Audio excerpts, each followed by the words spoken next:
question is that, do you consider the possibility that these strategic or tactical mistakes can be made? Yes, definitely. But they can be committed. And they are ijtihadic mistakes. Yes, ijtihadic mistakes.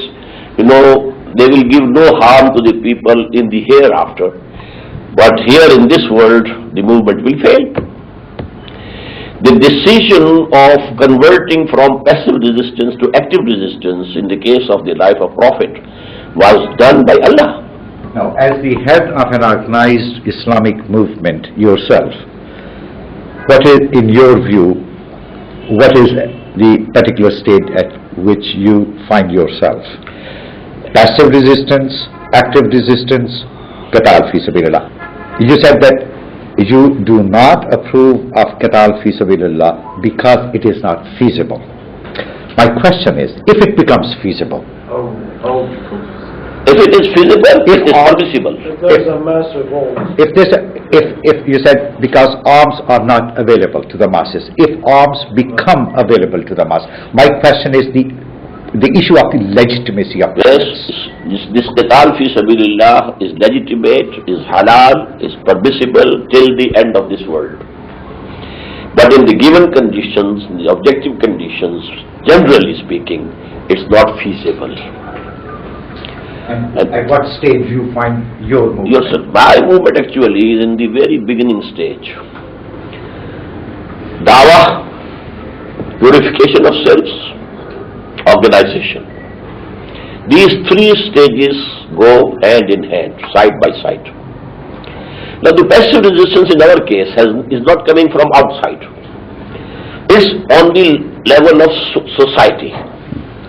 When we say everybody who joins us has to have halal, only permissible means of earning, and he has to give up those things which are forbidden.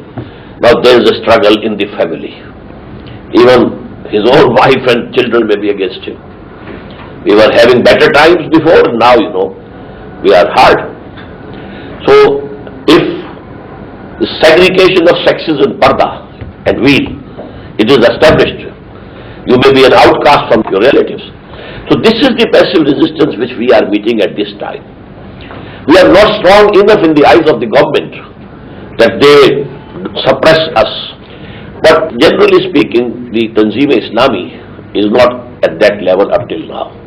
I want to thank you again for being so frank, and I'll ask you a question. I'll ask you two questions, and I'll also try to be frank. The first is a minor question. In the struggle to convince, you mentioned that there should be dialogue. I think you said with Christians, with Baha'is, and with others. So my question is, what about dialogue with Jews, especially following the discussion that we had this morning? That's my minor question. My major question... Let me answer the minor question. Yes, fine. All right. The dialogue with Jews is a must for Muslims. Oh, that's okay, fine. قُلْ يَا أَهْلَ الْكِتَابِ تَعَالَوْا إِلَىٰ كَلِمَةٍ سَوَاءٍ بَيْنَنَا وَبَيْنَكُمْ. Say, O Muhammad, all the people of the book, the Jews and Christians, come, we should meet at something which is common between us. Allah na'budu illallah, that we shouldn't worship anybody, anything except Allah. So that is the point. Fine, that's a clear answer. Now, my next question has to do with what you've said about the levels of jihad, and I want to focus for a moment upon Palestine, Israel. Palestine. Now, one thing I think that we would definitely agree upon, there in that struggle, we have an oppressor and we have the oppressed. The Palestinians are the oppressed, and the Israeli government from the beginning of the state has been the oppressor. That may not be 100%, but that is well over 90% of the situation of the conflict. So that is clear. It also is clear, is it not, that Palestinians have, perhaps not sufficiently yet, but Palestinians have attempted to and have gone through the first two stages. There has been passive resistance. That is to say, they've shown much patience.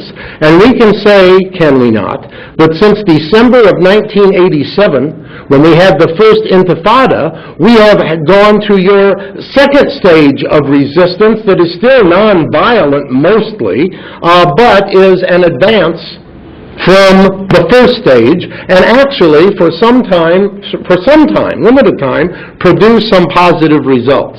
So now I come to this question, that's really twofold. One, do you think Palestinians, most of whom anyway are Muslims, let's say 85, 87% are Muslims, do you think that now is the time, as some of them think, that they should go to the resistance which is more violent resistance? This is, of course, based upon an assumption that I think we can make, that the Israeli government is, in the foreseeable future, and probably beyond the foreseeable future, not going to change the way it is operated. So, should Palestinians go to the more violent resistance stage? And then the second part of that question is, when Palestinians talk about the kind of solution that they would like, which they do talk about, which they should talk about, should they talk about an Islamic state in all of Palestine, Israel,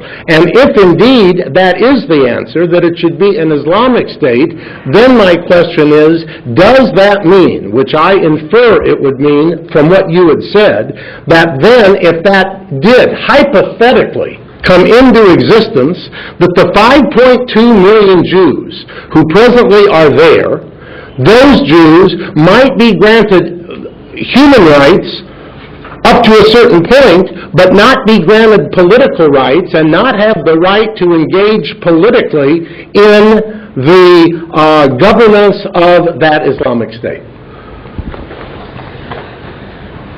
First of all, brother, I think the conflict in Palestine is not ideological. It's national. Muslims have become a nation. They themselves don't practice Islam. And PLO was basically a secular organization. It had nothing to do with Islam. So this is absolutely a different question and a different background. We can say that they are fighting for their right, yes, and I said it's okay to get the rights. Now secondly, if an Islamic state is established, supposedly, in Palestine, the whole of it, then the Jews will be a minority over there. They will have the right to live there, to earn there. They will have full religious freedom. Their synagogues will be protected more than the mosques. You know, because in one ayah of Surah Al-Hajj, Allah has mentioned synagogues and churches and masajid, but masajid came last.